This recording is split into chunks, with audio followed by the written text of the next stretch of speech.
Hello everyone, ninth class की series में हम जो लेकर आए हैं वो है बहुत ज़्यादा important poem, the road not taken. Most most most important poem by Robert Frost. Robert Frost जो थे वो एक अमेरिकन पोइट थे। बहुत अच्छी उन्होंने लाइफ के बारे में पोएम लिखी है, रोड का एक एग्जाम्पल देके।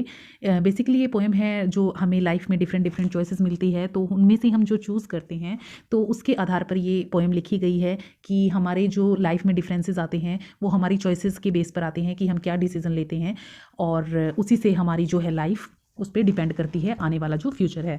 तो स्टार्ट करते हैं। Two roads diverged in a yellow wood and sorry I could not travel both and be one traveler.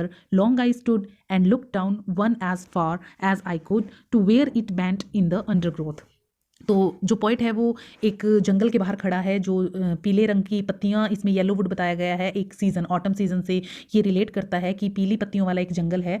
जो आगे जो है जंगल में जाने के लिए दो रास्ते हैं, दो रोड डाइवर्ट होती हैं, एक लेफ़्ट एक राइट। और जैसे कि मैं अकेला हूँ, मैं दोनों पर अकेला नहीं जा सकता क्योंकि जो रास्ता है वो दो भागों में बँट जाता है, और वो जितनी दूर तक हो सकता है मैं देख रहा हूँ बहुत लंबे टाइम तक, क्योंकि मैं अकेला हूँ और वहाँ खड़ा हुआ सोच रहा हूँ, जितनी दूर तक मैं देख सकता हूँ मैं देख रहा हूँ।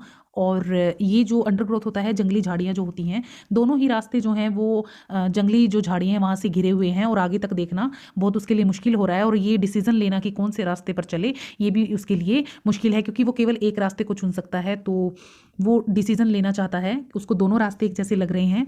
Then look the other just as fair and having perhaps the better claim because it was grassy and wanted wear, though as for that the passing there had worn them really about the same. तो wanted wear होता है less travelled और claim होता है अधिकार। तो इसमें लिखा है उन्होंने कि वो खड़ा होकर जब भली भांति उनको देखता है तो एक डिसीजन लेता है, जो दूसरा रास्ता है वो उसको चुनता है कि वो दूसरे रास्ते की तरफ जाएगा, और उसको यह सही भी लग रहा है क्योंकि उस रास्ते में अभी जो ग्रासी है, वो जब हम किसी रास्ते पर चलते हैं तो घास दबी दबी सी होती है और घास खत्म हो जाती है वहाँ से, लेकिन जो दूसरा रास्ता पॉइंट ने चुना है वो रास्ता ग्रासी है, लेस ट्रेवल्ड है। अभी उस पर उसको लग रहा है कि यहाँ से बहुत कम जो है यात्री गुजरे हैं, बहुत लोगों ने कम लोगों ने ट्रैवल किया है। कई बार हम जो है लाइफ में भेड़ चाल में फंस जाते हैं, जहाँ पर सारे लोग जाते हैं वहीं पर जा रहे हैं, लेकिन जो पॉइंट कह रहा है मैं उस रास्ते पर नहीं जाऊँगा जहाँ पर सब जा रहे हैं, मैं दूसरी रास्ते पर जाऊँगा जो ग्रासी है। पहला रास्ता उसको बंजर लग रहा है, लेकिन जो रास्ता उसने चुना है वो उसको बहुत ही ग्रासी लग रहा है, तो वो उसको अपने लिए ज़्यादा अच्छा ऑप्शन लगा क्योंकि उस रास्ते से अभी कोई भी नहीं गुजरा है, तो मैं इस रास्ते से जाऊंगा जहाँ से अभी कोई नहीं गुजरा है, जो रास्ता ग्रासी है। And both the morning equally lay in leaves, no step had trodden black, oh I kept the first for another day, yet knowing how way leads on to way, I doubted if I should ever come back. तो वो यही खड़ा हुआ सोच रहा है कि कौन से रास्ते में जाना है। फिर जब वो पहुँच जाता चूज़ करता है वो रास्ता, तो उस पर चलता है, तो क्या देखता है कि जो इन लीव्स नो स्टेप है ट्रोडन ब्लैक, ट्रोडन का मीनिंग होता है कुचला हुआ होना।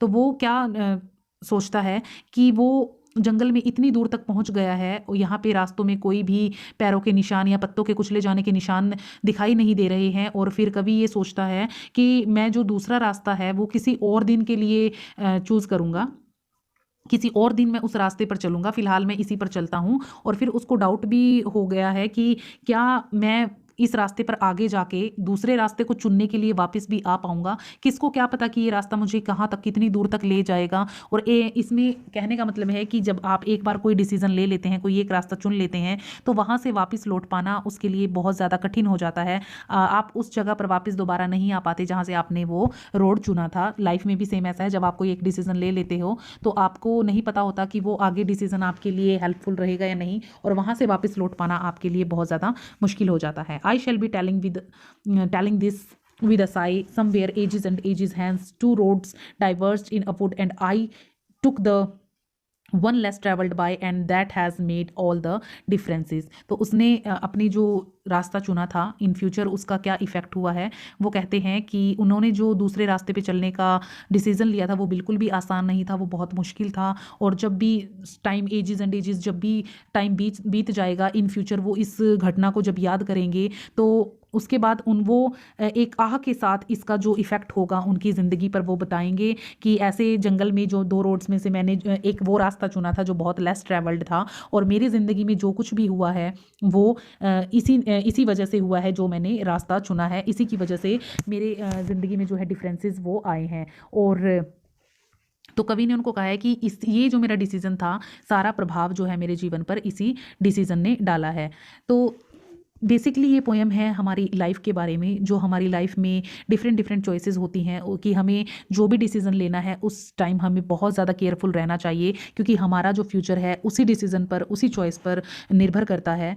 तो यही थी आज की पोएम, जिसमें लाइफ को इतने इजी तरीके से एक पोएम के थ्रू रॉबर्ट फ्रॉस्ट ने समझाया है। हमें दोनों चॉइसेस के बारे में सोचना चाहिए, क्या हमारे लिए सही है, क्या हमारे लिए गलत है, तो जिस पर हमारा जो आगे का फ्यूचर है वो डिपेंड करेगा। तो नेक्स्ट पोएम के साथ फिर मिलेंगे। Till then bye bye.